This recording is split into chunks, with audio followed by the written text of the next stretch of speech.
Muchas gracias a nuestro público, bienvenidos los panelistas. Les recordamos que tenemos el chat para que si están interesados en dejar preguntas para los autores o para Adriana, pues las puedes poner allí en el chat y estaremos pendientes de eso. Una vez más, bienvenidos y nada, le doy la palabra a Adriana. Adelante, Adriana. Gracias, Ana. Bueno, buenas tardes a todos y todas los que nos acompañan hoy en este evento de presentación del número 101 del Boletín Cultural y Bibliográfico de la Biblioteca Luis Ángel Arango. Esta es una edición, como decía Ana, pues muy especial porque una edición de un boletín que nace inicialmente en el año 1958 y que desde 1984 se ha venido publicando trimestralmente, siendo tal vez la revista que durante más tiempo y de manera más estable ha permanecido activa en Colombia, la revista cultural, de más largo aliento en Colombia.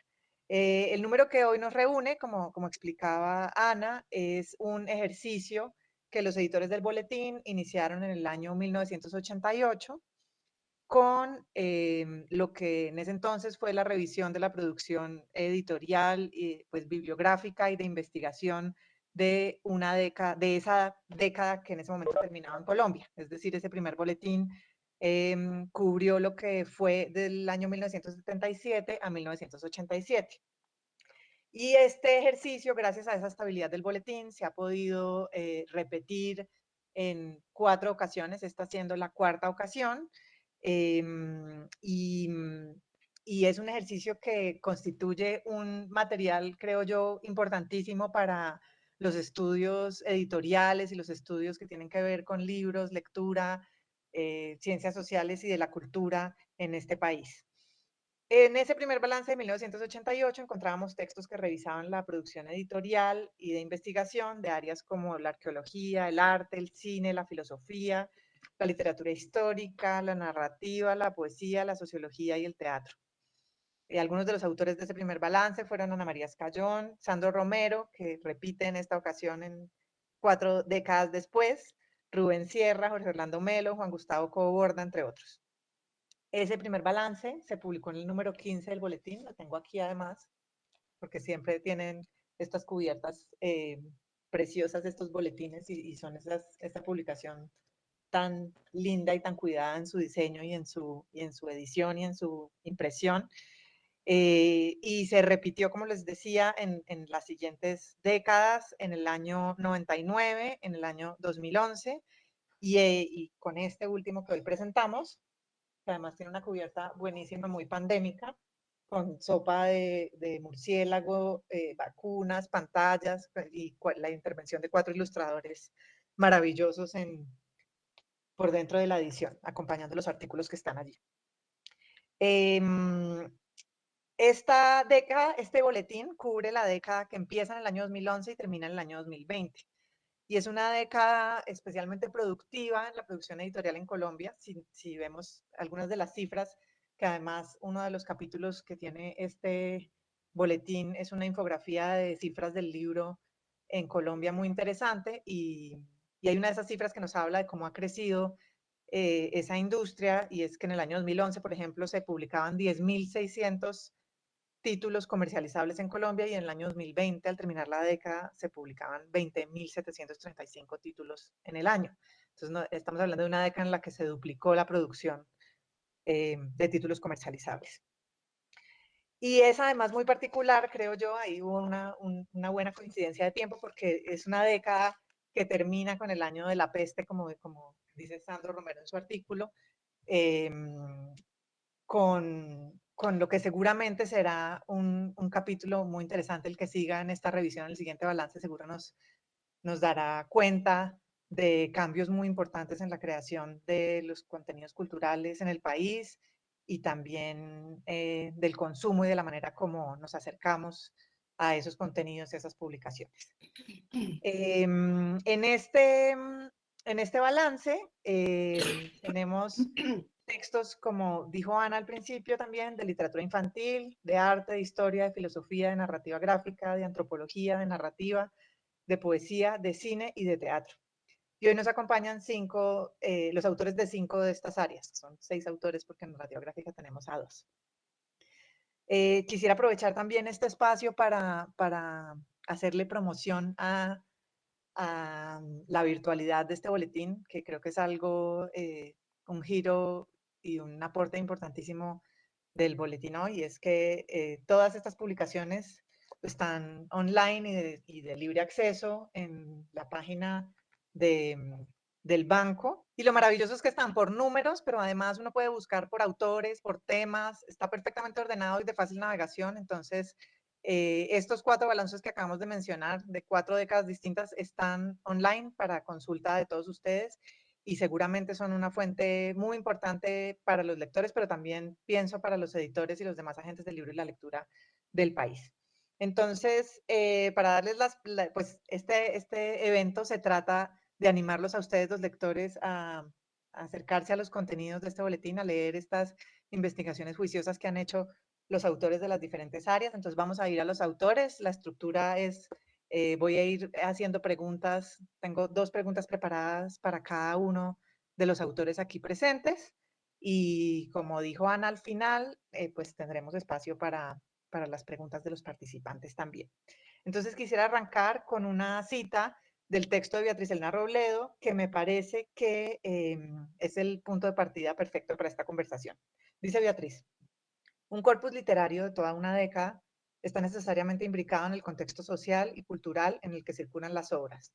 Autores, editores, mediadores, librerías, estímulos, lectores, escuelas, bibliotecas, políticas públicas, son todos actores que influyen de una u otra manera en las tendencias y en la calidad de esta producción.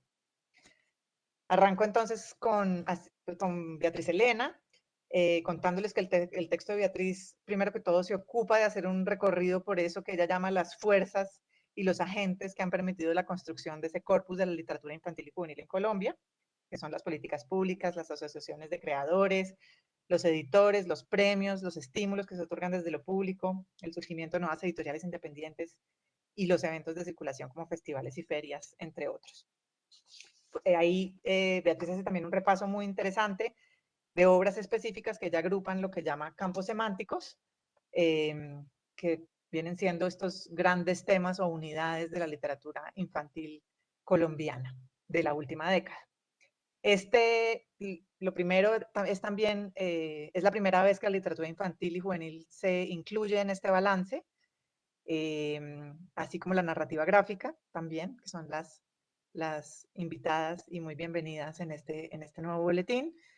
Y de ahí viene mi primera pregunta para Beatriz Elena, y es que me gustaría saber qué ha cambiado en esta década que ha llevado a que la producción de libros para niños y jóvenes sea de obligatoria inclusión en un balance de la producción bibliográfica como este, y de qué veníamos, cómo fue la década anterior para que esta sea la década que revisamos en este boletín. Muchas gracias por la invitación. Me siento muy honrada de estar también acompañada.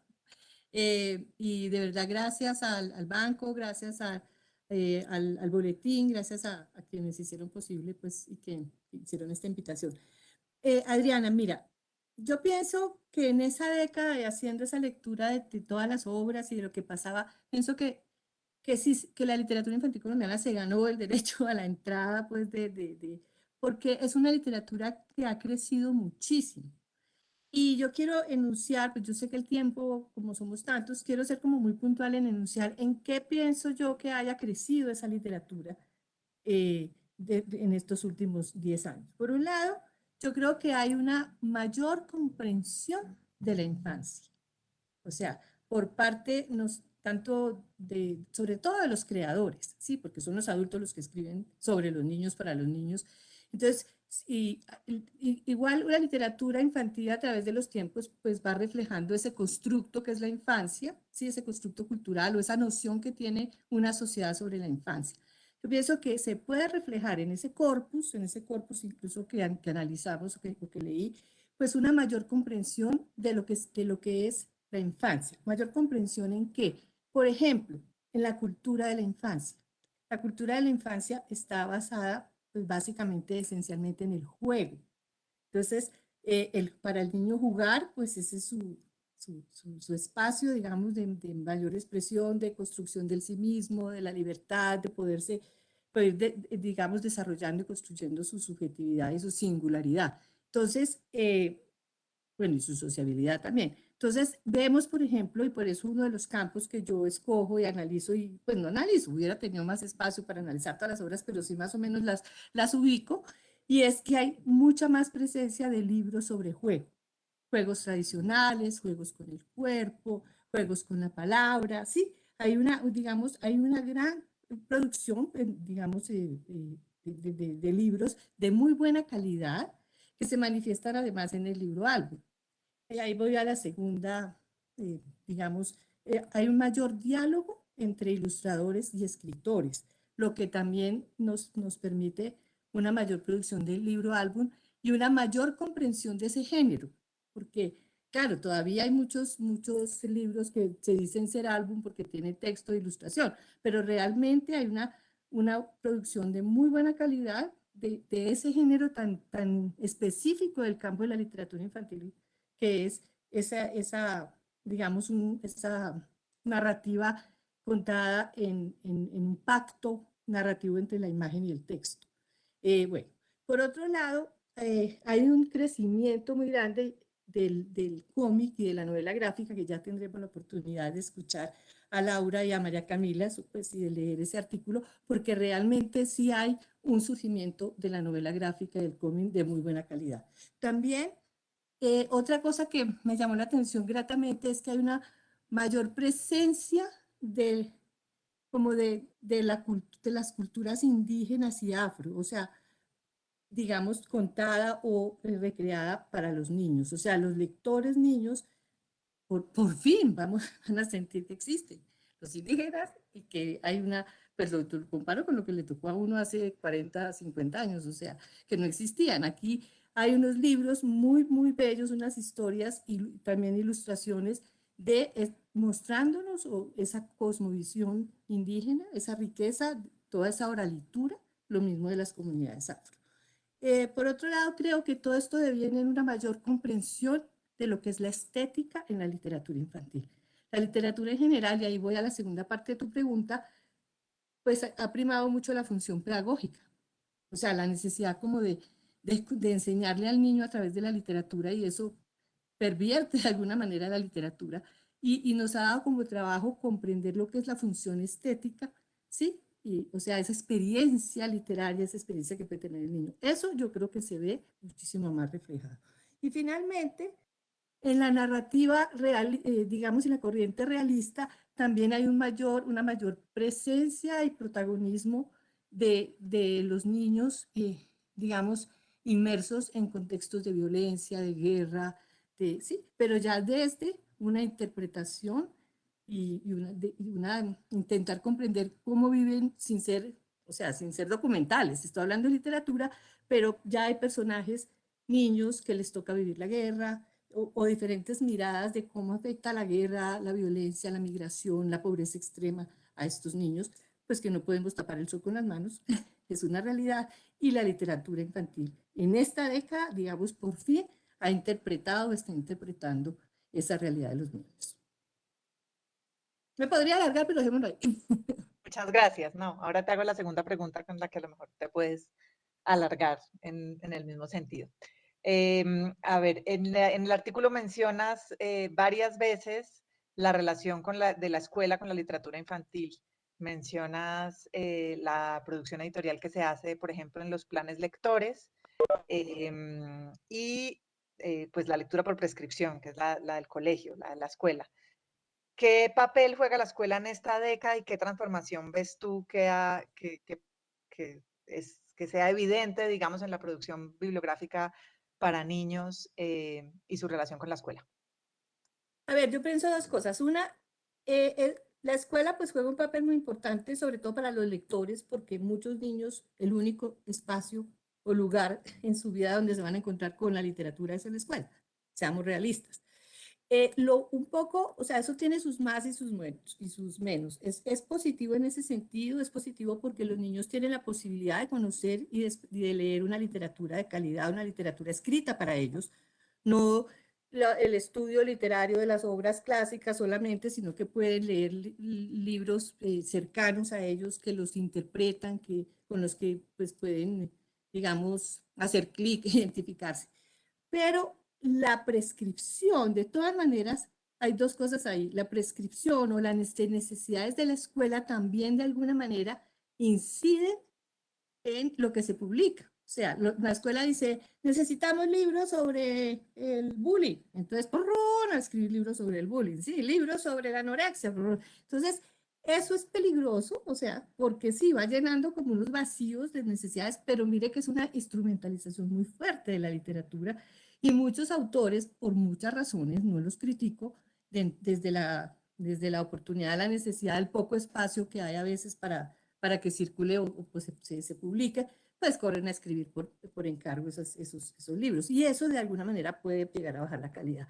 Pero por otro lado, lo que uno quisiera es que además de esos planes lectores también hubiera muchísima más circulación de los libros infantiles en los espacios culturales, en las librerías, ¿sí? Pero bueno, eso es un problema como mayor y más grande. Por eso yo iniciaba el artículo con el campo, porque ahí va otra cosa, una cosa que se ha favorecido muchísimo de manera positiva la producción de libros para niños de afuera del deseo del autor, es las políticas públicas. O sea, para mí hay dos políticas públicas que son como, bueno, una política pública y una que intenta ser política, pero que son planes muy, muy a largo plazo. Una es la política de primera infancia. De todas maneras, el país tiene una política de primera infancia con sus más y sus menos, sus problemas muy, muy sólida y que ha tenido un aliento muy, muy largo.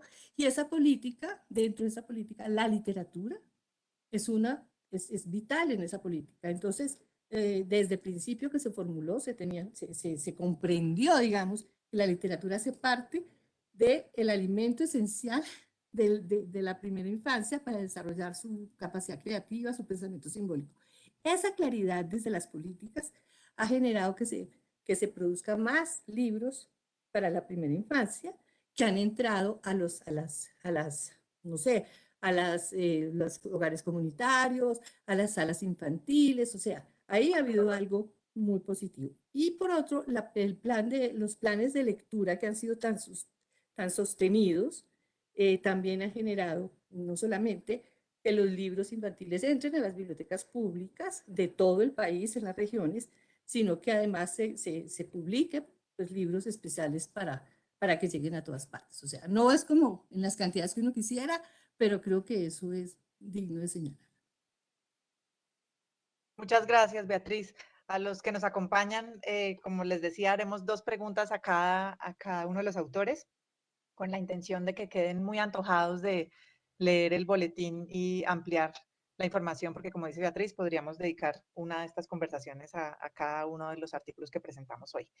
Seguimos entonces con Laura Andrea Garzón y María Camila Núñez, que son las dos autoras del balance de narrativa gráfica. Ellas son literata e historiadora respectivamente y ambas estudiosas del cómic. Ustedes empiezan destacando dos hitos que consideran fundamentales para lo que ocurrió en la década con la narrativa gráfica en Colombia. Uno de ellos, lo menciona también Beatriz en su artículo, es la ley del libro. Y otro que me llamó mucho la atención y sobre el que me gustaría oírlas en particular es la publicación del título Virus Tropical de Power Paola. ¿Podrían profundizar en la importancia de estos dos acontecimientos para lo que ustedes consideran fue el desarrollo del cómic en esta década? Lo de la ley del libro tiene que ver con, Laura, por favor, me rescatas si estoy diciendo algo que está mal o cualquiera Claro, que sepa más que yo. Y que es, tenemos a Beatriz que lo citó sí, también en su artículo, como decía Adriana, para el cierre lo puso ella también y la transformación que eso trajo. ok, pues lo que pasó en resumidas cuentas es que el cómic dejó de estar en la misma categoría de la pornografía, como los crucigramas y básicamente como las revistillas o las cosas que no son consideradas como literatura seria.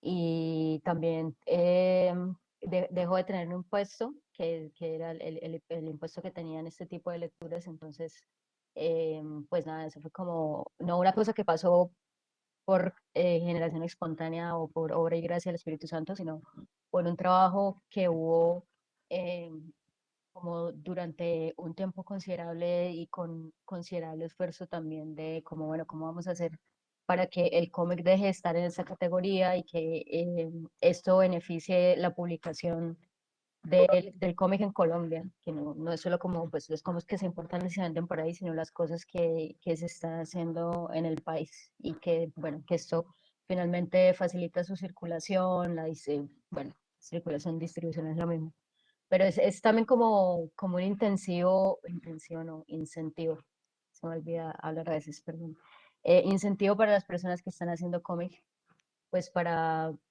como que vean como una posibilidad mucho más clara de como la profesionalización del cómic en Colombia. No sé si quieres agregar algo, Laura. Sí, yo voy a citar literalmente del artículo de Beatriz Elena. Las novelas gráficas que se produzcan en Colombia contarán con los demás beneficios de ley y de impuestos que el resto de la producción literaria nacional. Entonces, recuerdo mucho esta imagen de Pablo Guerra contándonos como este tráfico de cómics que existía antes, de tener más o menos que en el baúl del carro el cómic y que el otro viniera y dijera, bueno, vamos a intercambiarlo, o qué tienes tú de nuevo en este halo de ilegalidad, a tener esta ley que dice, vale, estamos en la misma categoría. Y no en vano nosotros estamos hablando hoy en día y ahora, en este momento, en este boletín cultural de cómic, porque antes no se había presentado la posibilidad de entablar esta conversación como si lo estamos haciendo ahora. Y el hecho de que estemos en relación con otras áreas hace que figuremos de una manera en que antes estábamos un poco más al margen. Y aunque obviamente tenemos una década antes de esta ley del libro y tenemos otras producciones previas y de las cuales hacemos referencia también, a las cuales hacemos referencia en el artículo, este es un punto que da un giro fundamental porque lo que dice María Camila incentiva a la producción nacional, incentiva a los autores que antes estaban un poco recelosos a poder hacer su propia obra y a conocer la obra de otros. Yo quiero agregar una cosa pequeñita, es que también hay una razón económica, es que al entrar a la ley del libro, pues entonces adiós IVA, y sin IVA, pues por supuesto que se puede producir, porque eso, además de la categoría de la que hablaba María Camila, de casi que ser considerado subliteratura, pues no tener IVA permite, o sea, dan las cuentas para uno poder no solamente comprar derechos, sino producir aquí en Colombia. Sí, y frente a eso también el hecho de que tenga ese aval de ser un libro y de tener estos beneficios también tiene que ver con algo que también está en el artículo de literatura infantil y que nosotras enfatizamos, y es el hecho de participar de convocatorias, de participar de incentivos estatales y gubernamentales, que en otro momento pues no se podía tener al cómic en consideración para eso. Y de hecho hasta ahora está surgiendo la posibilidad de que esto ocurra y hay becas, pero siempre pueden existir más espacios para la financiación y la producción de obra gráfica, de obra de narrativa gráfica. Bueno, Laura, y volvamos a lo de virus tropical. Bueno, nosotros escogimos este hito porque obviamente sabemos que nuestras escogencias son arbitrarias, que posiblemente alguien haya marcado que la década realmente tiene más que ver con otros elementos y que Power Paola es algo secundario, pero para nosotras, dos mujeres escritoras sobre el cómic, es muy diciente que uno de los cómics más importantes de la década, y lo citamos en el artículo porque no solo para escritoras, autoras, narradoras gráficas colombianas, sino para toda una serie de artistas latinoamericanas, ha sido un referente. Y Power Paola sigue siendo un referente, Power Paola sigue produciendo, Power Paola de hecho Beatriz Elena la cita no la menciona en su artículo porque ella también hace ilustración para una serie de libros de La Silueta, que son libros de una serie infantil para que tienen que ver con los mitos tradicionales. Entonces ella se está moviendo en distintos registros y tiene esta obra que lo que hace es desafiar un poco este mundo de hombres, como les decimos, no es que el cómic empiece en 2010, no es que tengamos el principio de este recuento, es el principio del cómic en Colombia. Tenemos cómic que viene de mucho antes, pero como muchos otros ámbitos era un lugar de hombres y era un lugar de producción que estaba regido por unas políticas gráficas que venían de hombres y que buscaban contar historias que a los hombres les interesaban. Y esta es una historia que habla de una niña adolescente que está aprendiendo a conocer lo que la rodea, a conocerse a ella misma, a identificarse, a crear una identidad a partir de su vida, de sus experiencias cotidianas. Y eso, que es algo que ya se daba en otros países, es muy novedoso para el cómic acá.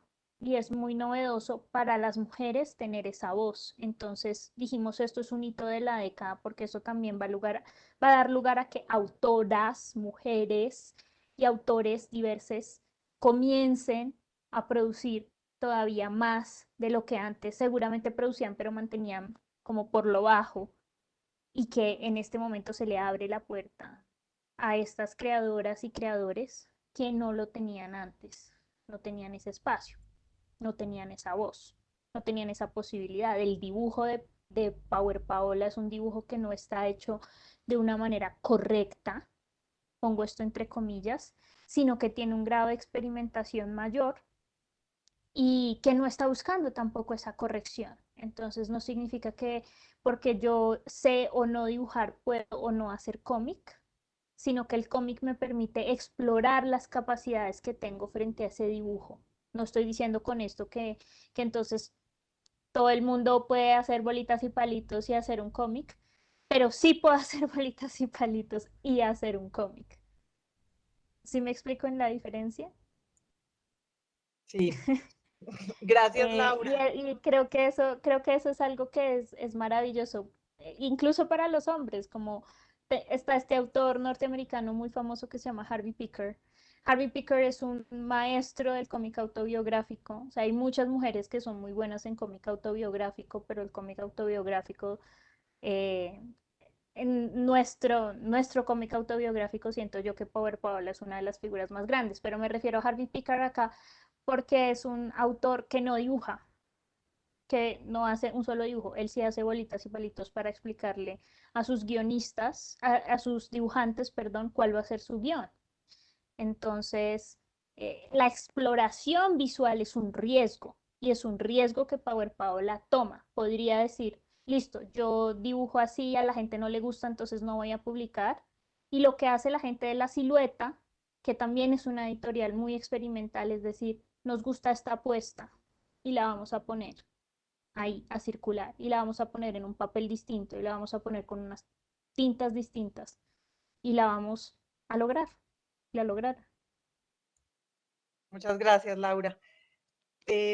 Bueno, para poder que nos alcance el tiempo, que estoy un poco preocupada por la hora que tenemos, voy a dejar la otra pregunta que tenía para ustedes para el final, por si nos queda espacio.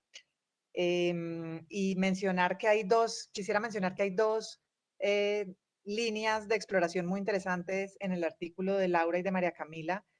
Una que tiene que ver con algo que mencionó Laura ahora, que son los estímulos. Ahí hicieron una revisión muy juiciosa de cómo los estímulos han contribuido a la construcción de ese corpus de cómic vigente en este momento en Colombia. Y la otra que me pareció muy interesante descubrirla tiene que ver con la actividad lectora en las regiones, con clubes de lectura y toda una movida de cómic que hay en las regiones que seguramente también ha sido muy importante para que el cómic ocupe los espacios que ocupa hoy en librerías, bibliotecas y en la vida de los lectores. Entonces, muchas gracias, Laura y María Camila.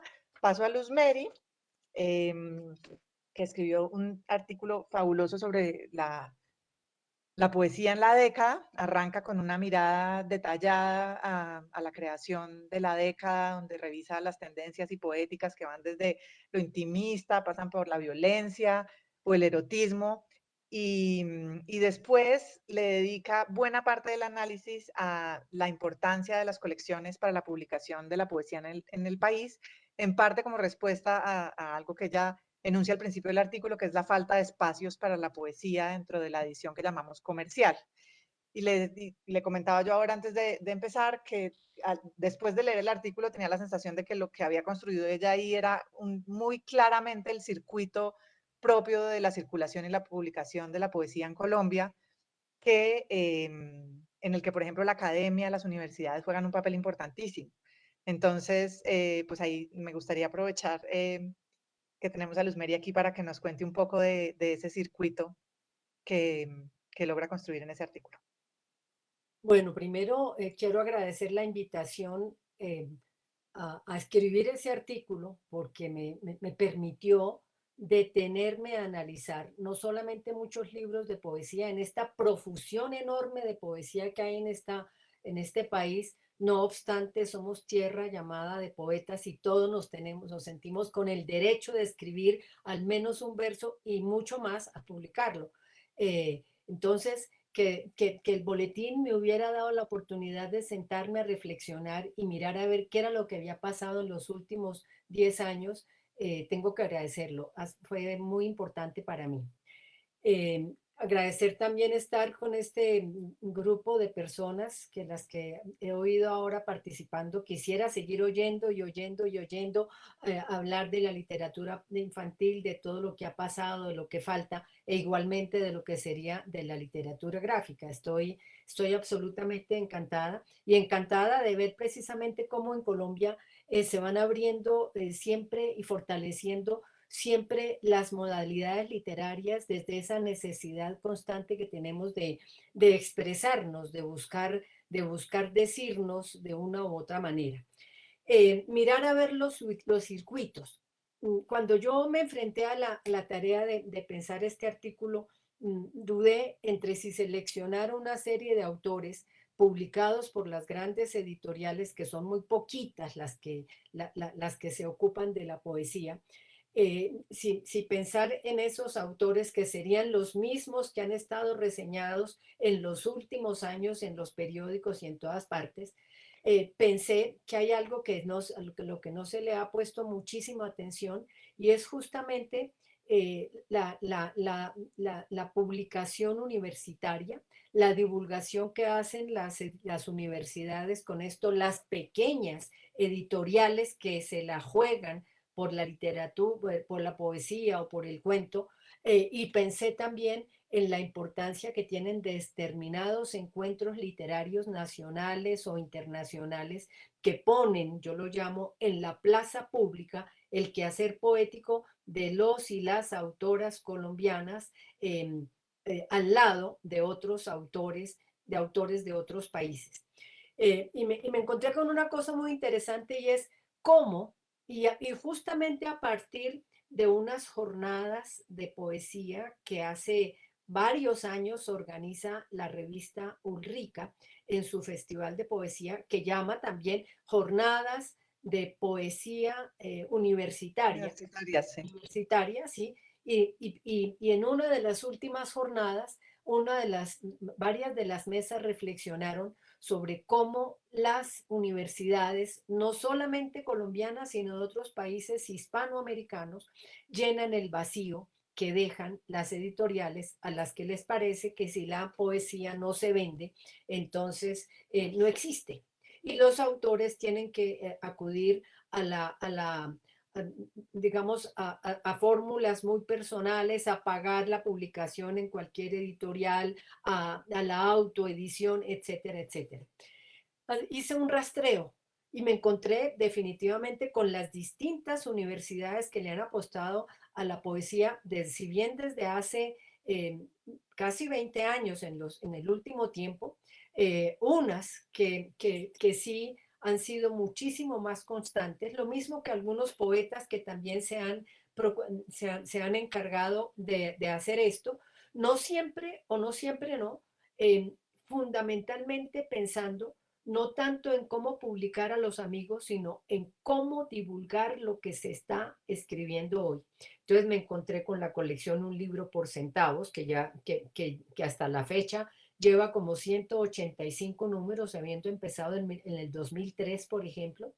Eh, Parece que está en un paréntesis, no sabemos si está en un final, lo que sería un desastre, digo yo, para la poesía. Pero me encontré con toda, con esta colección, Un libro por centavos, que confronta la poesía escrita por colombianos de distintas épocas y sobre todo de los últimos tiempos a través de pequeñas antologías, la confronta con la poesía que escriben otros autores de Hispanoamérica o de otras lenguas o de otros territorios, de la misma manera que vi que la Javeriana también tiene una colección un poco, digamos, más distante en las publicaciones, que la Universidad de Antioquia y AFIT, que en Antioquia en general hay un rigor y una urgencia de publicar también poesía.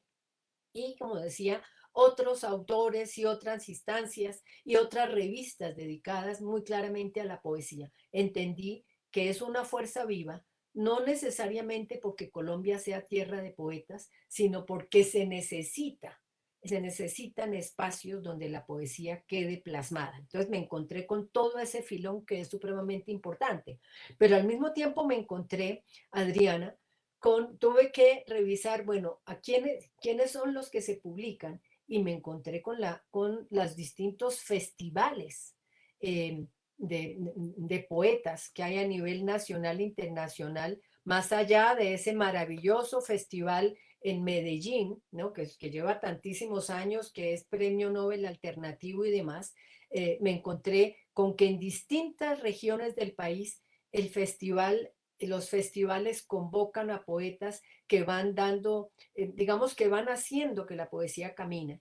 Y en este proceso de camino que yo iba haciendo, leyendo, escudriñando, confrontando las tendencias, las edades, digamos, que tienen los autores, la cantidad de libros que pueden haber ido publicando, me encontré con otra cosa que de pronto me voy a anticipar, creo, a una inquietud que ha sido muy de muchos en el último tiempo, eh, sobre qué están escribiendo las mujeres, desde dónde están escribiendo las mujeres. Y me encontré un filón maravilloso, porque las mujeres no solamente están escribiendo narrativa, novelas, cuentos. Hoy Florence Thomas hace un elogio de las mujeres, la presencia de las mujeres en la literatura colombiana, por ejemplo, sino me encontré con la capacidad, dijéramos, que desde la poesía hay de renovación del lenguaje poético. Ya no es una poesía intimista, ya no es una poesía quejumbrosa, ya no es una poesía confesional, es una poesía que responde al presente. Y en ese sentido, entran en relación sin ninguna timidez con la poesía escrita por hombres, por gays, por lo que sea, ¿no? Digamos, es la diversidad de tendencias y abierto, y tiene que ver con lo que está sucediendo en el resto del mundo. Los circuitos también se han abierto, y gracias precisamente, paradójicamente, gracias al cierre de puertas de las grandes editoriales, ¿no? Ellas dicen poesía no porque no se vende, pero pequeñas editoriales, editoriales universitarias, encuentros de poetas, jornadas de poesía, etcétera, le abrieron la puerta a la poesía, y la poesía se va haciendo camino, se va confrontando y va mostrando el enorme abanico de posibilidades de unos y otros, de unas y otras, que a mí me parece va renovando nuestro lenguaje poético. Entonces, esto en principio como parte de esos circuitos que tú señalas y que yo recojo, en ese artículo que releyéndolo esta mañana, yo dije, esto parece una enciclopedia, porque esto hace un montón de citas, de citas de autores, de los poetas incluidos en cada una de las colecciones o lo que sea, pero de esa manera yo también puedo decir aquellos autores más recurrentes y aquellos que aparecen por primera vez, y esa primera vez permite que continúen hacia una segunda, una tercera. Además de algo que yo no mencioné por falta de tiempo, los premios, los estímulos nacionales o internacionales que también alimentan ese proceso creativo. Hasta aquí podría decir, Adriana, porque si no, termino dando clase. Muchas gracias, Luz Mary. Bueno, aquí entonces hago una segunda pregunta cortas, pero que conecta con lo que también nos contaba Laura de la importancia de Virus Tropical. Y es en el artículo presentas una serie de espacios propios de las mujeres poetas, lo decías ahora, en la circulación y la publicación en Colombia. Hablas de festivales como el de Rolanillo o Cereté y fanzines especializados como La Trenza. Y como te decía ahora también, el artículo está, en cada párrafo se va encontrando uno con los muchos autores que vas citando y en todos lados se encuentra uno mujeres de diferentes momentos de la poesía en Colombia y sus publicaciones. ¿Qué particularidad crees que pueda tener esta década para los espacios de las mujeres en la poesía? Si hay un cambio con respecto a la década anterior. No, por supuesto que hay un cambio enorme frente a la década anterior. Digamos que las que en la década anterior y décadas anteriores habían aparecido y estaban escribiendo y proponiendo continuar una tradición o renovando el lenguaje poético, como fue el caso, digamos por decir, solo nombrando a María Mercedes Carranza, en la última década uno encuentra que muchas de las autoras más o menos las nacidas más o menos desde la década de los 70 o 60 hasta los años 90, incluso ya en el año 2000, ofrecen otro tipo de lenguajes que son permanentemente de ruptura, una poesía que sin dejar de ser lírica, muy personal, muy íntima, no se repliega en la experiencia personal, sino refleja, dijéramos, el mundo contemporáneo, las heridas del mundo contemporáneo, de este país en el que vivimos, pero también el mundo roto al cual se pertenece. Y esto lo digo no solamente en este momento pensando en las más jóvenes, que además ellas mismas sin ninguna timidez se promueven, cosa que me parece que está muy bien, y aparecen en los festivales y crean sus propios encuentros, organizan sus propias lecturas, buscan ser publicadas, se hacen visibles, no esperan que las visibilicen. Eso que pasa con ellas, yo veo que empieza a pasar también con las poetas de generaciones anteriores que viendo esto que hacen las jóvenes, también se renuevan.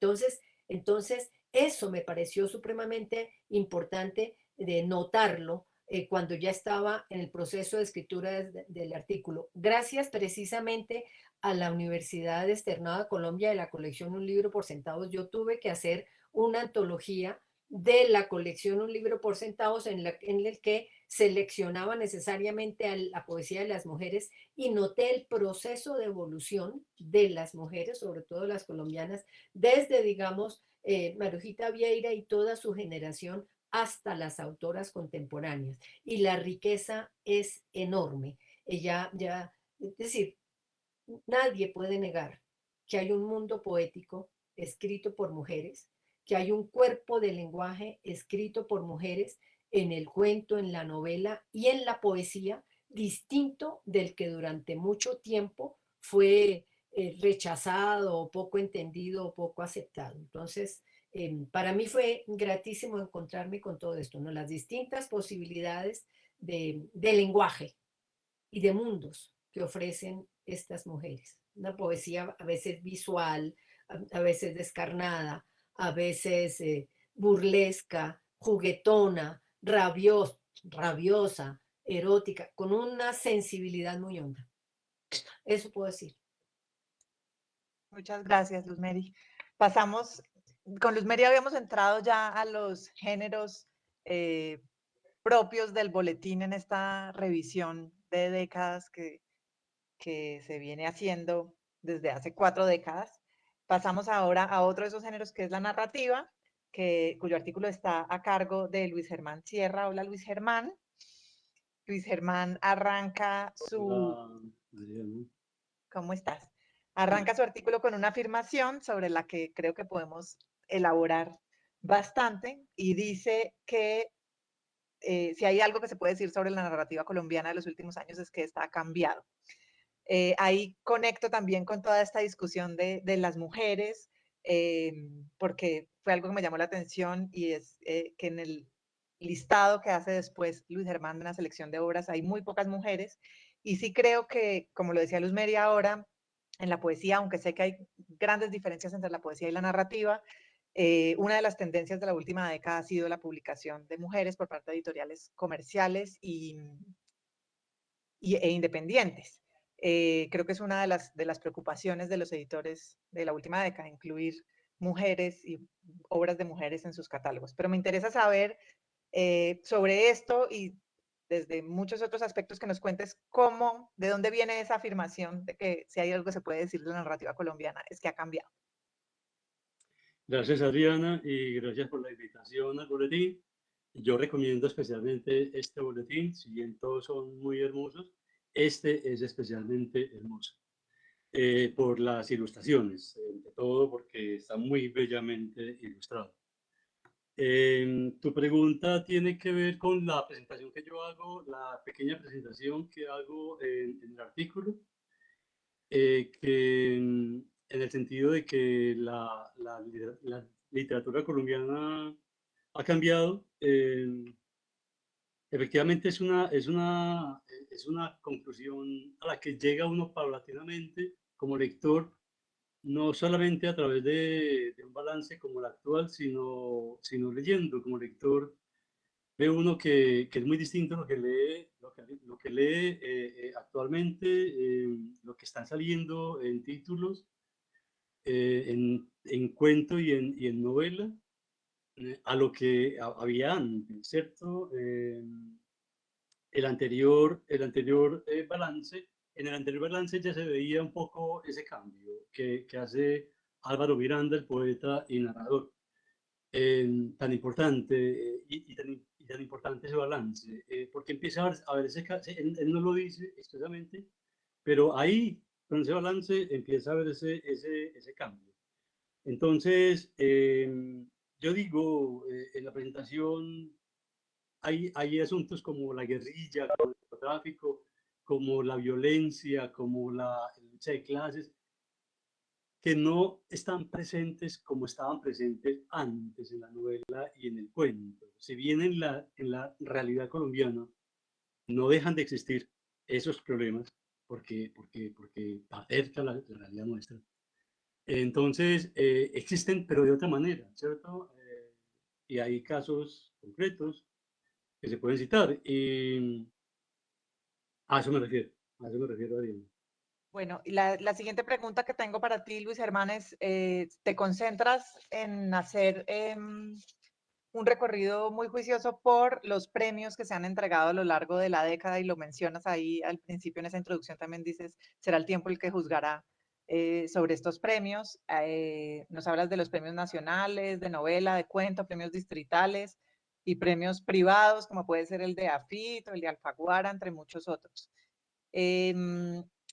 Pasas, otra de las características de esa selección que haces es que incluyes también pues varios títulos publicados por editoriales universitarias, varios títulos de narrativa publicados por editoriales universitarias, que son títulos que en general las revistas culturales no incluyen de primeros, digamos. Entonces, te quería preguntar sobre esas fuerzas, como las llama Beatriz Elena en su artículo, o esos agentes, como pueden ser los premios, en este caso las universidades.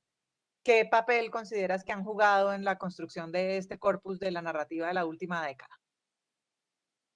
Los premios son muy importantes, Adriana. Pienso que son muy importantes en tanto dan oportunidades, indudablemente, ¿cierto? Si bien no dicen la última palabra, porque, por ejemplo, Juan Carlos Netti nunca ocupó el primer puesto, siempre fue segundo puesto como Ñato Suárez en ciclismo. Un autor como Borges no recibió el premio Nobel. En fin, los casos pululan, ¿cierto? No dicen la última palabra, pero son un punto de apoyo objetivo, digamos, porque los premios a pesar de que resaltan injustamente muchas veces, también resaltan justamente.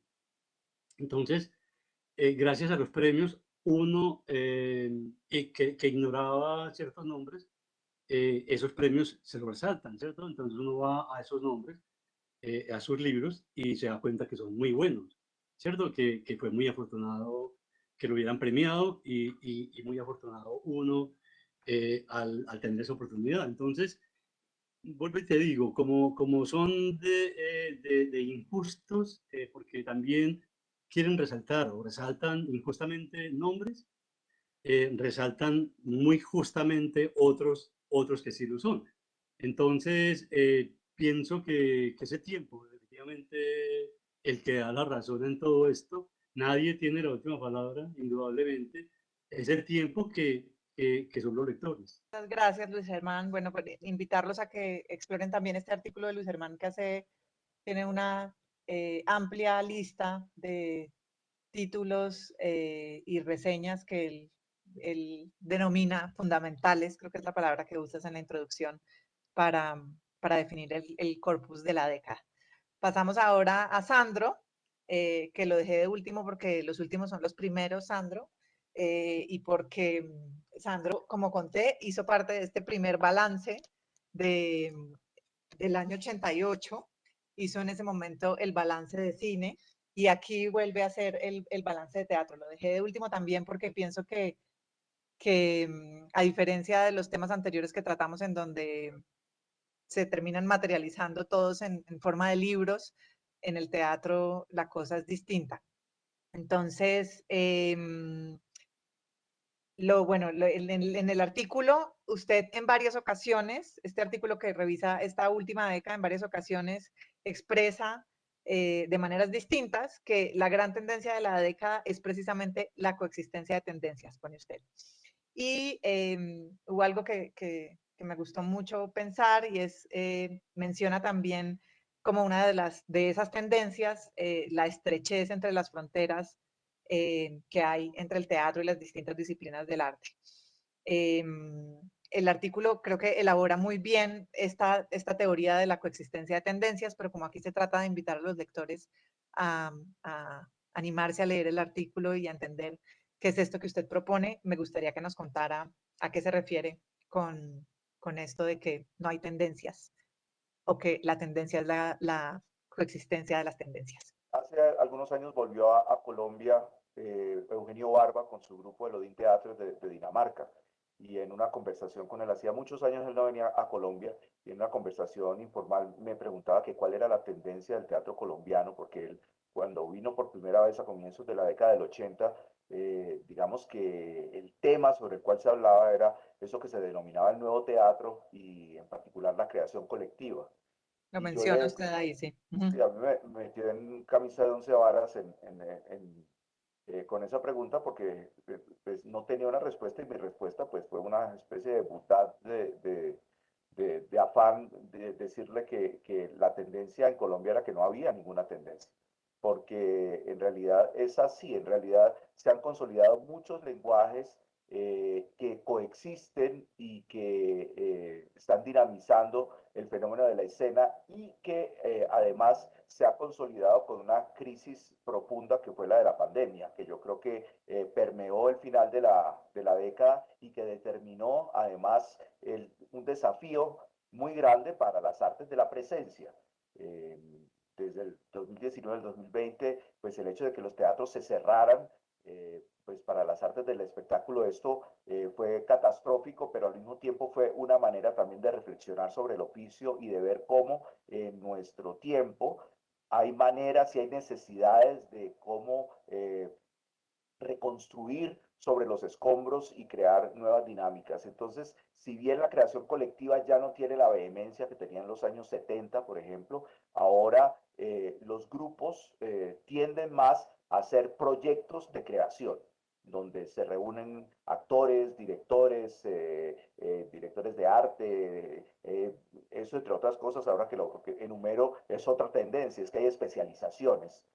Cuando yo empecé a hacer teatro hace muchos años, uno hacía todo, ¿no? Uno actuaba, dirigía, hacía luces, hacía la promoción, hacía la música, y vendía las boletas. Ahora yo creo que hay una especialización, hay gestores culturales, hay gestores teatrales muy importantes, hay directores de arte, hay músicos, etcétera, y eso también ha creado especializaciones dentro de la profesión que lo ha dinamizado mucho más. Existe también la consolidación de eso que se llamaba antes peyorativamente el teatro comercial.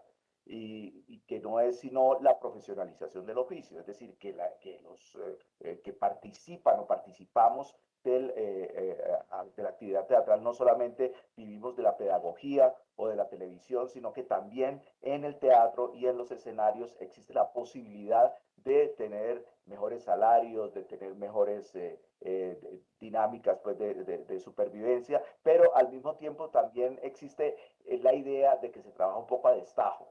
En el sentido de que no existen compañías estables, no existe, digamos, una compañía nacional de teatro, nunca ha existido en Colombia como ha existido en otros países, y entonces hay pues grupos a todos los niveles y en todas las ciudades que caracterizan y permean y le dan una identidad particular a los de la creación. Simplemente estaba diciendo que hay una proliferación de oficios, de especialidades, y una de las especialidades es la del dramaturgo.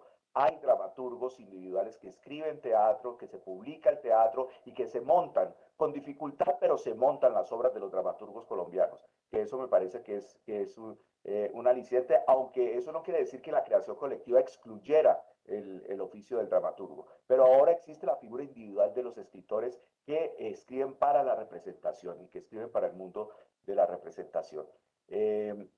Podría decir que se mezclan y que conviven el Festival Iberoamericano, a pesar de sus crisis, con el FESTA, el Festival de Teatro Alternativo, lo que son tendencias muy distintas y que tiene propósitos muy distintos, pero gracias al Iberoamericano hemos visto teatro internacional en los últimos 30 años, por lo menos en Bogotá, de una manera entusiasta y vehemente. Y por el otro lado, el FESTA se ha concentrado en mostrar el teatro colombiano y en crear unos espacios donde la gente tiene la posibilidad de mirar lo que se está haciendo a nivel experimental y a nivel contestatario, por qué no decirlo.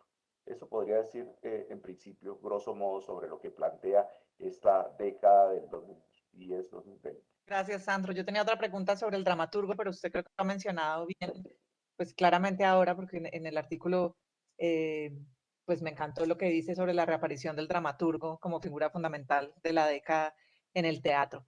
Le pregunto entonces ahora, sobre la profesionalización del teatro, que es algo que usted también menciona en el artículo, y es cómo casi todas las universidades cuentan hoy en día con programas de artes escénicas o relacionados con las artes escénicas, y que me hace pensar, digamos que, porque es el tema más cercano para mí, la profesionalización de la escritura también, y es qué pasa después con todos estos estudiantes, todas estas personas que se forman en las artes escénicas, qué pasa cuando, siendo que esto es un fenómeno de la década, como lo pone usted aquí, o sea, una cosa que se vuelve así de grande como es en esta década, ¿qué está pasando con los estudiantes que salen de todas esas carreras o esas posibilidades de profesionalización en las artes escénicas? Desde 1993 yo soy profesor de la Facultad de Artes, bueno, en esa época se llamaba Academia Superior de Artes de Bogotá, hoy es la Facultad de Artes de la Universidad Distrital, y antes había sido profesor de la Escuela Nacional de Arte Dramático y antes había sido profesor en Cali. Yo veo que las personas que se dedican al teatro se ubican. Esa pregunta uno mismo se la hace. Yo les puedo decir que un semestre en la Distrital de aspirantes son 600 aspirantes y hay 35 cupos. Uno dice, ¿dónde va a caber tanto actor y tanto director? Y sin embargo, de esos 35 finalmente se gradúan, digamos, un promedio de 20 estudiantes. En todas partes del mundo yo me encuentro alumnos egresados de la SAP. Es decir, o hacen su territorio aquí en Colombia como actores, como directores en la televisión, como pedagogos, etcétera, o se van del país, pero existe la posibilidad de trabajo, salvo la generación que se graduó durante la pandemia. Esa generación a mí me preocupó muchísimo, porque se cerró todo, es decir, no podían ser ni meseros de los restaurantes, porque los restaurantes estaban cerrados. Entonces ahí yo empecé a preocuparme y paradójicamente yo sé que mis colegas de teatro no les gusta que yo diga mucho esto porque hay que reivindicar la presencialidad, pero a mí me pareció que el desafío de la virtualidad fue muy importante para el oficio. Es decir, el hecho en la SAP, por ejemplo, donde estuve de coordinador durante 6 años, me tocaron los 2 últimos años en pandemia. Es decir, 340 personas, estudiantes desde sus casas, con 50 profesores desde sus casas haciendo teatro. Eso parecía una misión imposible y sin embargo se pudo hacer y se mantuvo el programa, nunca se cerró ni un solo día y seguimos adelante. Me parece que eso son desafíos a los cuales uno tiene que enfrentarse y en este momento el nuevo desafío ahora que hemos regresado a los teatros es ver las salas llenas, que es una cosa que a mí me ha parecido increíble. Yo, por ejemplo, monté una versión del Pato Salvaje de Ibsen y estaba muy preocupado con hacer una obra del siglo XIX y la temporada funcionó muy bien porque parecía como que hubiese una necesidad de reencontrarse con el oficio y reencontrarse con la representación de historias, etcétera. Pero yo sí creo que hay una pregunta latente para todos los grupos y los que hacemos el teatro, es ¿de qué hay que hablar? Es decir, todavía el teatro necesita ser el vehículo de la denuncia política, de la coyuntura, o si hay otro tipo de sensibilidades que hay que potenciar. Creo que eso está ahí al orden del día. Los movimientos sociales del año pasado, por ejemplo, generaron una actitud como la que había hace 40, 50 años cuando yo empecé a estudiar teatro, que era hacer un teatro urgente, un teatro militante, un teatro de guerrilla, un teatro de provocación, un teatro callejero. Después esto ha ido cambiando y ha habido una reivindicación por formas más elaboradas y tener el rigor de la representación en los espacios, no necesariamente en los teatros, pero sí en los lugares donde el público y el espectáculo pueden enfrentarse o confrontarse más cómodamente. Pero de qué hay que hablar, yo creo que eso está en proceso de cocción y creo que ahora hay un cambio generacional que se está gestando muy interesante y el hecho de ver que haya tantos programas de formación teatral en casi todas las universidades importantes del país, pues esto de ahí tiene que salir algo y de hecho ya está saliendo y el diálogo entre el teatro, las artes vivas, la danza y la virtualidad, que esto es una revolución absoluta. Lástima, no sé si Pedro Adrián está aquí en esta reunión, no lo veo, pero eso es un diálogo que hay que establecerlo tarde o temprano. Y el texto de Pedro Adrián en el boletín es muy interesante con respecto a la conexión del cine con su público. Yo creo que el teatro ha tenido la posibilidad de tener un diálogo estrecho con el público y para mi sorpresa, estos últimos 6, 8 meses han sido muy interesantes a todo nivel, dentro del teatro comercial, dentro del teatro experimental, etcétera. La gente está yendo y acudiendo masivamente a los espacios de representación. Sí, tengo la misma sensación que usted las veces que he ido a teatro después del confinamiento y es que las salas se llenan de manera natural y que todos estamos más emocionados que nunca con el teatro. El artículo de Sandro, digamos que aborda todos estos grandes temas que se mencionaron acá, pero además está lleno de obras de teatro, de nombres de autores, de nombres de compañías, de nombres de salas, así que los invito también a explorarlo porque nos deja con ganas de ir a teatro sin duda y cierra con una reflexión de la pandemia muy interesante, que como decíamos, la pandemia es un muy buen punto final para este boletín, para este balance, porque seguramente lo que nos cuente el boletín que arranca en el 2021, el balance que va a arrancar en el 2021 será una historia muy distinta.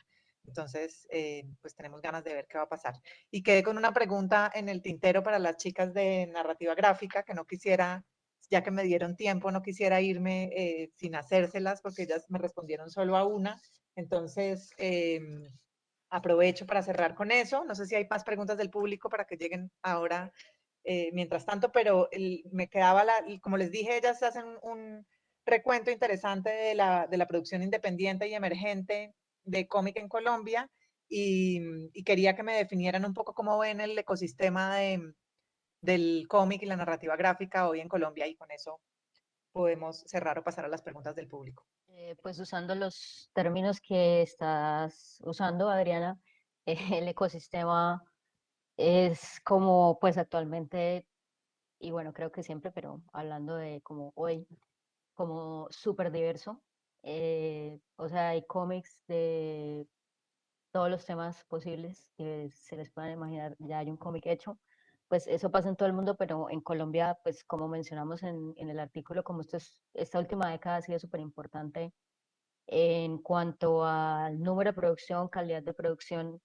Entonces, pues tenemos como autores súper diversos, como no solo como, ay, es que hay muchas mujeres o muchos hombres produciendo, sino personas como desde diferentes lugares de producción y situaciones muy personales, contando historias igualmente así muy personales, autobiográficas, contando historias que narran parte de la historia del país, de Colombia, como con un objetivo documental que pues son unos cómics increíbles, que es como el género del cómic que a mí más me interesa, pues como por cuestiones profesionales, digamos. También hay cosas que están dirigidas para un público mucho más joven, para niños, pues porque el cómic no necesariamente es solo para los niños, sino hay de todos los temas para todo tipo de persona. Entonces, yo creo que es una cosa bastante diversa, como ya lo dije, pero también es importante algo que todavía has mencionado, y es que durante mucho tiempo, como que si tú no vivías en Bogotá, Medellín, Cali, tal vez Barranquilla, y querías conseguir cómics, te jodías, porque no, pues no había dónde comprarlos. Era mucho más difícil, y mucho más difícil también hacer cómics en estos lugares, pues porque no había primero, pues como la posibilidad de conseguirlos tan fácil, ni lugares en donde uno podría reunirse a hablar con otras personas con los mismos intereses e intenciones, era pues más difícil. No era que no sucediera, pero eran como grupos más pequeños y como una cosa muy, muy precaria. Y algo que mencionamos con Laura en el artículo es como la importancia que tienen estos lugares en la periferia, son ciudades como Manizales, Bucaramanga, Pereira, en fin, que no es, son como ciudades intermedias, o que no son como las grandes ciudades de Colombia, en donde la gente se reúne, hace clubes de lectura, se empiezan a producir los cómics ahí mismo en esos clubes de lectura. Hay espacios especializados para todo lo que tiene que ver la edición y la producción de los cómics en estas ciudades, y empiezan a aparecer en Y el mapa. los festivales también que se realizan en estas ciudades, que son festivales que han dado lugar a que, de nuevo, volvemos a Bucaramanga, Armenia, que fue donde surgió Entre Viñetas, Manizales, tengan una serie de conversaciones con otros espacios dentro del país y con autores internacionales que de otra manera pues no habrían podido darse a conocer. Entonces esa circulación también incrementa la diversidad, incrementa la calidad del trabajo y también la complejidad del trabajo que se está creando acá en Colombia.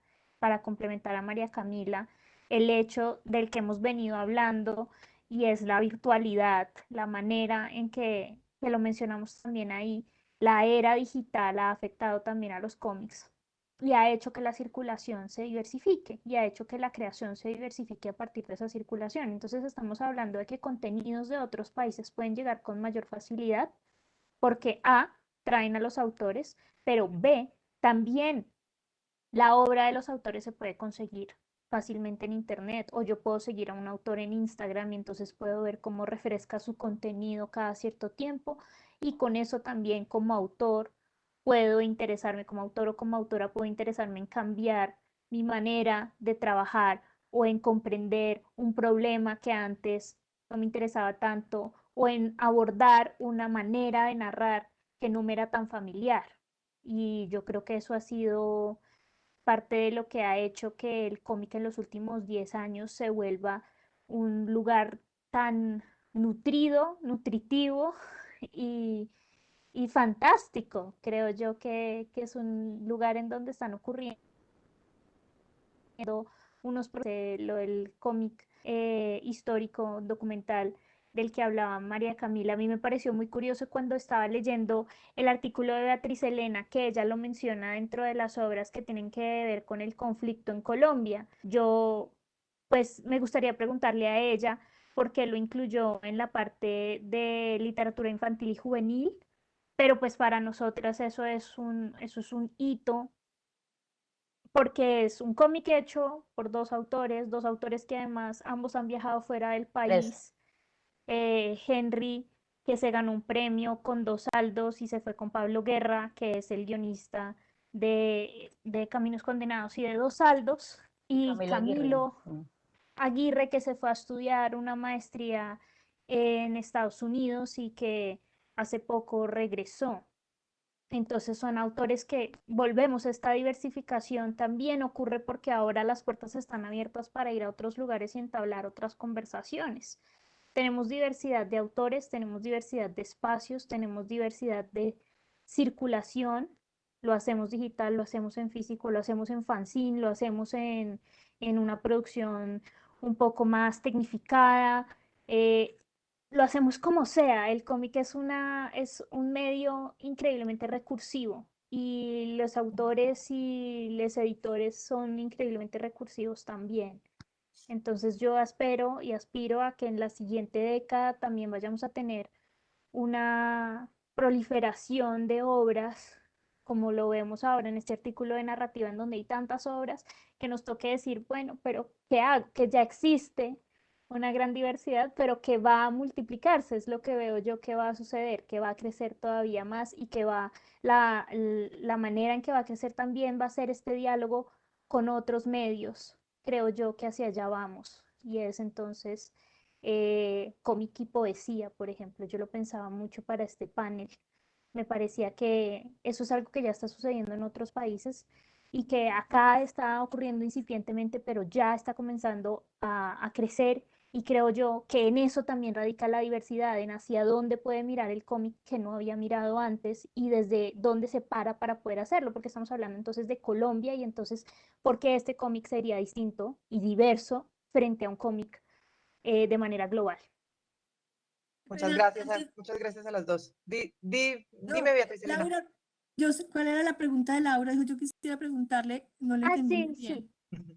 Sí, Beatriz, es que tú en tu artículo tienes una sección sobre textos que tienen que ver con la violencia en Colombia y citas a Tanta Sangre Vista y Caminos Condenados.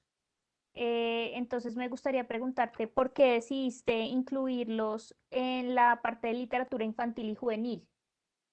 Porque son textos que, por ejemplo, Tanta Sangre Vista, pues está la novela para adultos, pero de esa novela para adultos se hizo la versión en novela gráfica y está, o sea, lo leen los jóvenes, ¿sí? Y está, digamos, en una editorial pues, que está muy cercana, digamos, a los lectores jóvenes. Y lo mismo, y además, bueno, y lo mismo el de Caminos Condenados. O sea, que son, porque es que en la literatura juvenil además hay como esa frontera que no es, que es tan ambigua y tan difícil entre esto, porque muchos jóvenes leen libros para los adultos y los adultos para los jóvenes, pero a mí me parece que dentro de la manera como están narrados gráficamente o dentro del mismo género, a mí me parece que esas son obras que, pues, que pueden estar perfectamente ahí. No quiere decir que los adultos no las lean, pero que se han ganado a esos lectores jóvenes, ¿sí? Y que son temáticas, pues, que no podemos, o sea, ahora no hay temáticas prohibidas ni tabú ni para los niños ni para los jóvenes, afortunadamente, porque también depende de cómo se traten esos temas. Entonces yo creo que la manera como están tratados y perfectamente pueden ser, les llega muchísimo a los jóvenes, ¿sí? Por eso los metí ahí. Bueno, tengo Vale, dos preguntas sí, del tenía público. Yo quería ahí rápidamente para cerrar ahora con la respuesta de Beatriz, pues que ella habla de la editorial que sacó, de las editoriales y de la cercanía con los públicos y conectándolo con lo de la diversidad. La editorial que sacó Caminos Condenados, que es Cohete Comics, es una editorial que se ha preocupado también por apuntarle a esa audiencia juvenil. Entonces han sacado también libros de traducciones de, por ejemplo, Tilly Walden, que es una escritora estadounidense, artista gráfica estadounidense, y ella le apunta a hablar de la homosexualidad, por ejemplo, en la juventud, cómo se hacen esos descubrimientos, y dialoga muy bien con un cómic que se llama Elefantes en el cuarto, creo que es de Cindy Elefante, que también se puede pensar como algo que es juvenil. O sea, me interesa cómo estas intersecciones y lo que hablamos de diversidad porque se conectan en muchos puntos se entrelazan, perdón, entrelazan estas categorías y se vuelven permeables. Y también, por último, frente a lo que ella decía de Tanta Sangre Vista, están estas versiones en novela gráfica que ahora se han vuelto increíblemente populares de las obras de Mario Mendoza. Laura, te voy a Entonces, interrumpir porque estamos con el tiempo justo y sí, tenemos perdón. preguntas del público, ¿vale? Entonces, la primera de esas dice, el que primero alce la mano, por favor, la responde porque es muy general y cualquiera la podría responder. ¿Creen que un punto común es esta renuncia a un único relato de país y que esta renuncia sea un camino para reconocernos como país más abierto a la diferencia? Esto nos lo pregunta Lina María Forero desde las redes. Yo digo, es que desde que Sandro dijo que una pregunta fundamental que el teatro se hace actualmente es de qué hablar, me parece que es una pregunta que se hace todas las artes, ¿cierto? Y es eso justamente la pregunta. ¿De qué hablar? ¿De qué hablar? Porque ya, digamos, los lectores no soportan más los libelos, las obras de arte que se refieren a los fenómenos de X o Y de una manera cruda, de una manera no literaria, no estética, ¿cierto? Entonces, esas búsquedas van en ese sentido.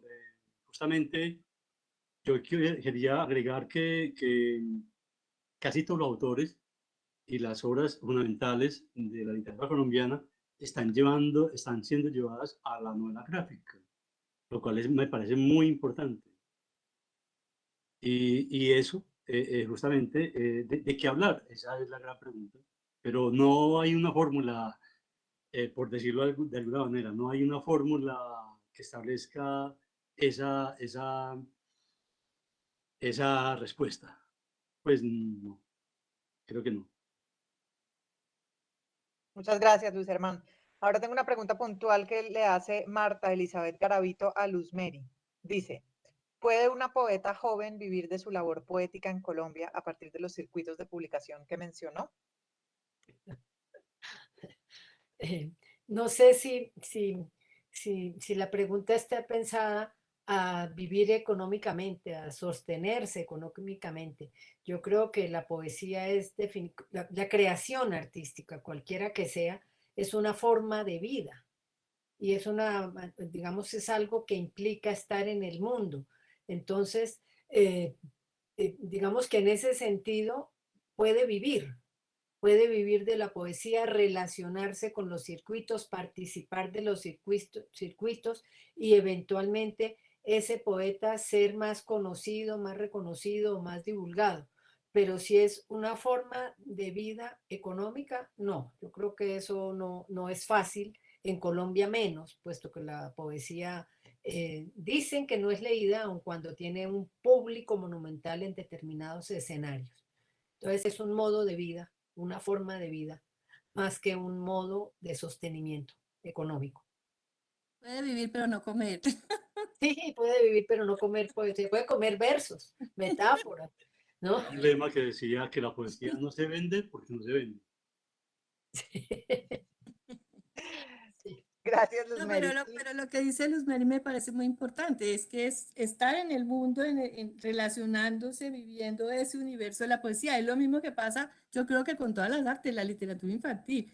Puede vivir, pues seguramente podrá quien lo haga y apueste a eso, pero yo creo que esas apuestas tan económicas tampoco son buenas para el arte ni para No. los creadores. O sea, que eso llegue por añadidura maravilloso, pero la postura creo que inicial debe ser otra, ¿no? Pienso yo, que es de vida.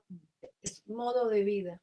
Yo creo que si entiende la poesía como algo en extensión, si entiende la poesía como algo que está más allá es decir, si quiere vivir de la poesía, tiene que entender que puede vivir de enseñar la poesía, de leer la poesía, de escribir la poesía, que no solamente se va a tratar de que entonces yo haga un libro y eso me va a dar de comer, sino la poesía en extensión como una nutrición vital para la vida. Gracias, Laura. Bueno, y por último, una pregunta para Sandro Romero, puntual, de Marta Elizabeth Garavito también. Pregunta, ¿cree usted que un cómic como los mencionados por Beatriz, Laura y Camila pueden ser puede ser adaptado para teatro? Preguntan. En términos generales, todo puede ser adaptado para teatro. Un manual de instrucciones para armar un computador puede servir para una obra de teatro. De hecho, las hay. Yo creo que eso depende del creador, de qué manera se articulen los lenguajes, de qué manera se construye sobre la escena. Desde hace muchos años, creo que por ahí lo cito en el artículo, Enrique Buenaventura decía que el teatro no era un género literario, sino donde se articulan muchas formas, y el hecho de juxtaponer la poesía, las luces, la música, el vestuario, las artes plásticas, la danza, etcétera, pues esto configura un fenómeno que puede permitir hacer adaptaciones de otro tipo de disciplinas y que convivan de una manera interesante. Ahora, eso es un riesgo, ¿no? Eso es un riesgo, que eso sucede, por ejemplo, con las adaptaciones de la literatura al teatro o de la literatura al cine también, ¿no? Hasta qué punto la fidelidad a un texto es pertinente o hasta qué punto para que funcione hay que traicionar el modelo. Eso ya sería otro territorio del cual pues no hay tiempo para hablar en este momento, pero en términos generales sí se podría. Perdón, me meto, hay un cómic que es al revés y es la adaptación a cómic de Labio de Liebre, de Fabio Así Rubiano, es. que la publicó Señora, Planeta. Ujú. Planeta, sí. Sí. Bueno, pues muchas gracias a todos, a todas las autoras que están aquí con nosotros hoy, que nos acompañaron y fueron muy generosos con sus respuestas. Invitamos a todos los que nos ven a leer el boletín, que como les dijimos está para la venta en papel en una edición preciosa, pero está también online con todos sus artículos para que los lean. Están también en esa misma web, encontrarán todas las reseñas, que es esta parte de papel distinto y bonito en todas las ediciones de los últimos 40 años del boletín, en donde seguramente podrán descubrir también nuevas lecturas. Gracias al banco por invitarnos, a la biblioteca por invitarnos a este evento. Buenas noches para todos. Gracias. Adriana, muchas gracias. Creo que cierro diciendo que 40 años es mucho. Difícil abarcar todo, pero creo que ha sido un diálogo muy interesante, muy nutrido y pues nada, como dijo Adriana, creo que ya para profundizar los invitamos a consultar el número y los especiales anteriores. En las redes sociales dejamos los links, así que bueno, pues muchas gracias. Y el 16 de marzo, como les anuncié en la apertura, vamos a tener el diálogo de las otras 5 materias que abarcan este especial. Así que muchas gracias a todos y bueno, que tengan buena noche.